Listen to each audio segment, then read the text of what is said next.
Injil ini sebetulnya mendasari apa yang disebut gerakan-gerakan tanpa kekerasan atau gerakan-gerakan non-kekerasan, non-violence. Dan kita melihat kecenderungan banyak orang yang memperjuangkan keadilan sosial itu memang melakukan kekerasan. Kita harus lawan. Tapi Yesus mengajarkan kepada kita jalan tanpa kekerasan. Dan kita melihat sendiri akibatnya apa? Kekerasan itu bukan menyelesaikan kekerasan. Kekerasan akan membuat eskalasi kekerasan. Perang itu terjadi karena kekerasan dibalas dengan kekerasan. Dan seterusnya tidak kunjung berakhir. Maka kita memang perlu memperjuangkan kebaikan, kesejahteraan, dan keadilan, tapi tanpa kekerasan. Dan ini tidak mudah. Saudara-saudariku yang terkasih, kita yang berkumpul di sini adalah orang-orang yang percaya. Mendiang Paus Fransiskus mengatakan, bagi orang yang percaya, salah satu buah yang harus kelihatan itu adalah sukacita. Sukacita bukan berarti terus berpesta pora, tapi sukacita karena hidupnya ini berarti. Ya, hidupnya ini bermakna. Dan bermakna karena apa? Bermakna karena kita percaya bahwa Tuhan itu beserta kita. Kenapa kita percaya bahwa Tuhan itu beserta kita? Karena kita ini melakukan pekerjaan Tuhan. Seperti dikatakan oleh Santo Vincentius, kalau kita ingin menjadi suci, ingin menjadi kudus, jalannya sederhana saja. Melakukan apa yang dilakukan oleh Tuhan Yesus selama ada di dunia. Dan inilah yang kita lakukan. Memberi perhatian kepada mereka yang paling miskin, mungkin paling kurang diperhatikan juga, supaya mereka mengalami kasih Tuhan. Dan karena itu mereka juga bersukacita. Yang kedua, sukacita ini dikatakan Paus berulang-ulang dalam berbagai ensikliknya. Ensikliknya yang pertama sukacita Injil, lalu ensikliknya untuk keluarga disebut sukacita cinta kasih. Lalu himbauannya juga untuk mereka yang mencari kekudusan itu bersukacitalah dan bersorak-sorelah. Bagaimana kita itu dapat bersukacita? Paus Fransiskus mengatakan tadi karena percaya, dan karena percaya kita itu berharap.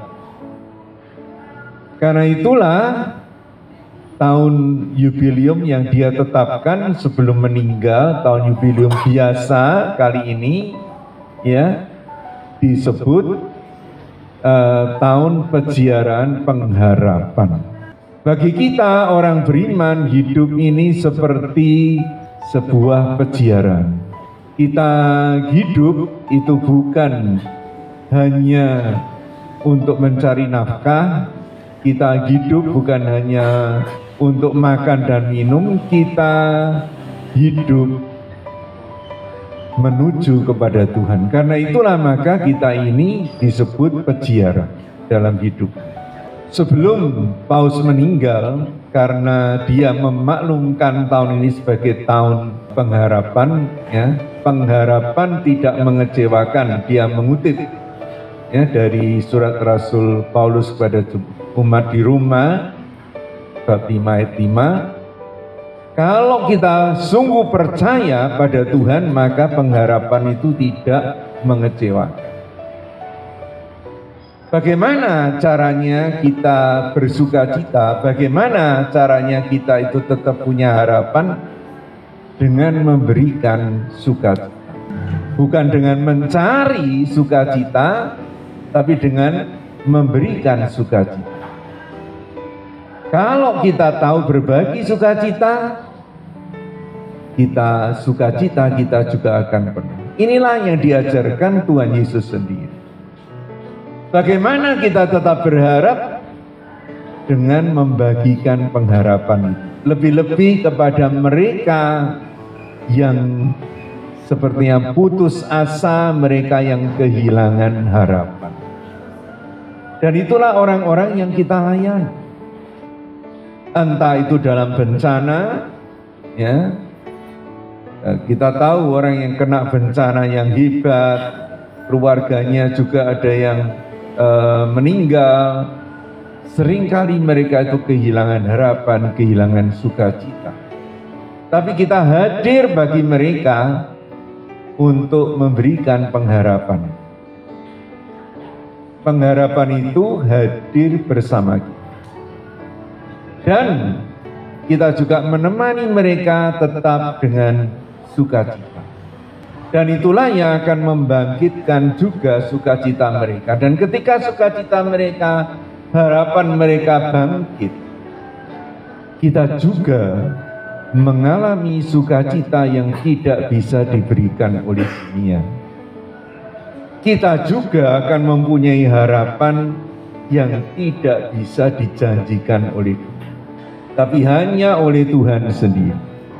Dalam bacaan pertama tadi kita mendengar, ya, supaya kita dapat berbagi harapan, supaya kita dapat berbagi sukacita, maka memang kita perlu berjuang. Nanti bisa dibaca lagi surat yang sangat indah, ya, dalam bacaan pertama. Kita sendiri harus berjuang, kita sendiri harus rela berkorban. Ya. Berkorban tadi dikatakan penipu tetapi terpercaya. Tidak terkenal tapi juga terkenal.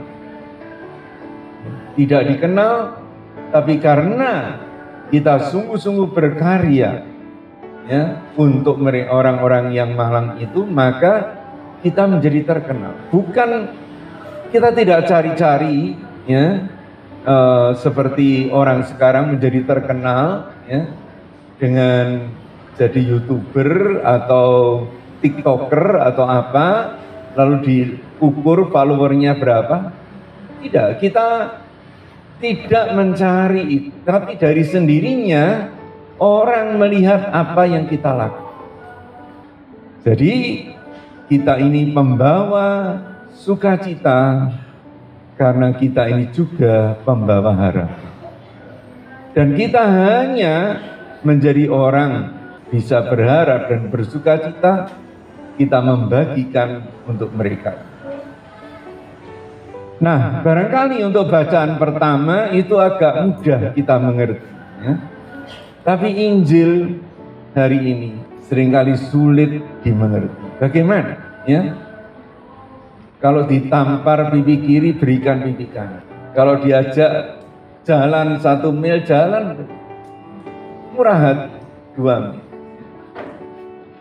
Kalau orang meminta, ya, kita memberi jauh. Kalau kita dimintai pinjaman, tidak perlu mengharapkan balas atau pengembalian. Rasa-rasanya yang dikatakan Injil hari ini itu sulit sekali. Tapi inilah memang tantangannya. Injil ini hanya bisa dilaksanakan kalau orang percaya kepada Tuhan dan bukan pada kekuatannya sendiri.